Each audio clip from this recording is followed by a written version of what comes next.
Salut à tous, j'espère que vous allez bien, de retour après quelques jours d'absence.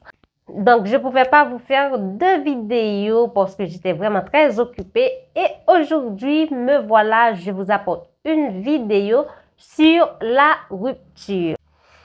Si vous êtes de passage sur cette chaîne, je suis Kenya Jean, je suis coach en développement personnel et aussi en relation amoureuse homme-femme.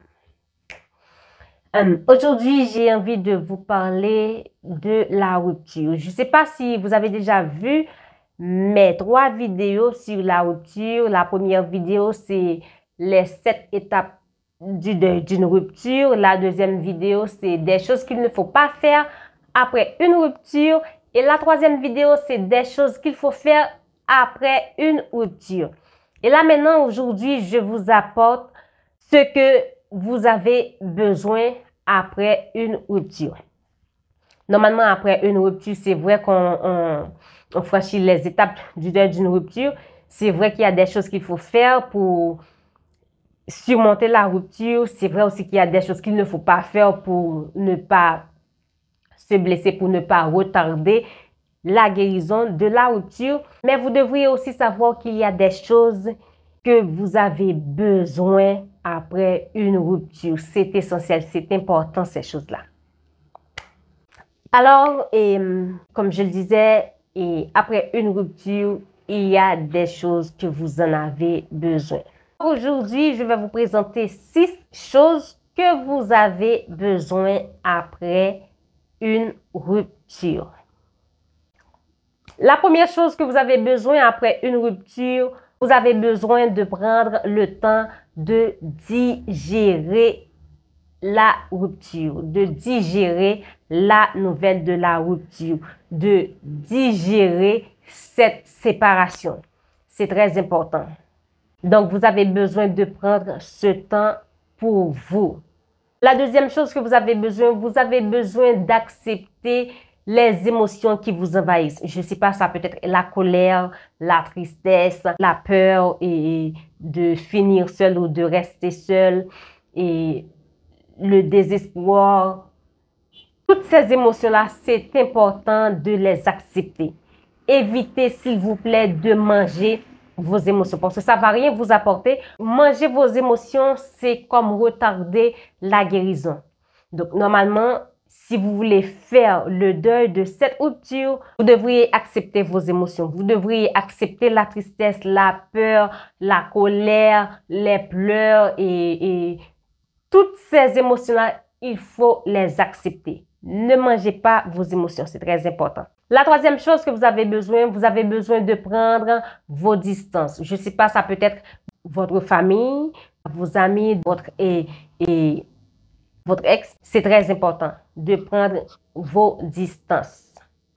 Le pourquoi, c'est parce que en ce moment même, vous êtes en train de souffrir. Vous êtes en train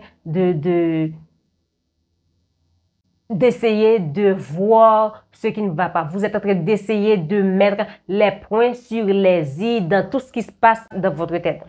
C'est pas mauvais si vous avez envie ou si vous dites que vous avez besoin de prendre vos distances. Peu importe, c'est pas mauvais en soi parce que c'est très important. Là, vous êtes en train de penser à votre bien-être.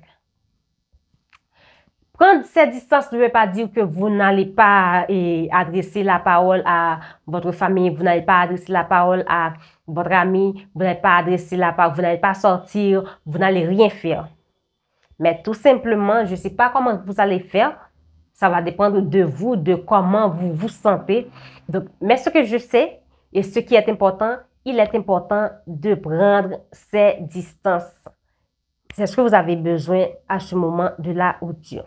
Et la quatrième chose que vous avez besoin de faire des choses pour vous-même, de faire des choses qui vous font plaisir. Par exemple, si vous avez envie de vous éloigner, si ça vous fait du bien, si ça va vous aider, faites-le. Si vous avez envie de passer du temps seul, faites-le. Si vous avez envie de voyager ou d'aller passer du temps et dans une autre ville, faites-le. Vous devriez savoir qu'il est important de faire des choses pour vous-même. Vous avez envie de sortir seul, faites-le. Vous avez envie d'aller au resto seul, faites-le. Vous avez aussi envie de rester seul dans votre chambre. Je vais pas dire, je vous dis pas de rester seul dans le sens et vous allez rester là à vous apitoyer sur votre sort, à pleurer, à relire les messages, à regarder les photos. Non. Mais vous faites des choses pour vous remonter le moral, vous faites des choses pour vous aider à surmonter, à accepter cette rupture. La cinquième chose, vous avez besoin d'accepter les hauts et les bas dans la relation ou les hauts et les bas qu'il y avait dans la relation. Donc, ce que je vous propose, vous pouvez prendre une feuille ou votre journal, comme je vous encourage toujours à avoir un journal. Écrire dans votre journal les hauts qu'il y avait dans la relation et les bas qu'il y avait dans la relation. Et est-ce que ce sont ces choses-là qui ont causé la rupture ou est-ce que c'est parce qu'il voulait partir ou parce qu'il n'y a plus d'amour? Donc, c'est important d'accepter les hauts et les bas qu'il y avait dans la relation. Comme ça va vous aider un peu d'accepter en quelque sorte cette rupture. Et la sixième chose que vous avez besoin après une rupture, vous avez besoin d'en parler à quelqu'un. C'est très important. Si vous avez une amie et que la relation, vous êtes très fusionnel, pourquoi pas? Si c'est une sœur, vous êtes très fusionnel, pourquoi pas? Peu importe. Et si vous sentez que ça ne passe pas avec votre ami, ça ne passe pas avec votre sœur, ça ne passe pas avec aucune personne dans la famille, dans votre entourage, essayez de consulter un professionnel. Ça peut être un coach, pourquoi pas. Vous avez envie d'extérioriser tout ça, tout ce qui vous chamboule à l'intérieur. Donc, c'est important d'en parler à quelqu'un. Ne vous en privez pas. Donc, c'est très important de se défouler, de dire ce qui va, ce qui ne va pas. Comme ça, le professionnel peut vous aider, votre ami peut vous aider ou la sœur, peu importe, peut vous aider. Donc, je ne dis pas que c'est obligatoire parce que ça peut arriver aussi et je rencontre assez souvent ça, des personnes qui se confient soit à un membre dans la famille, à une amie, à une sœur et souvent fois, les conseils ne sont pas avantageux du tout.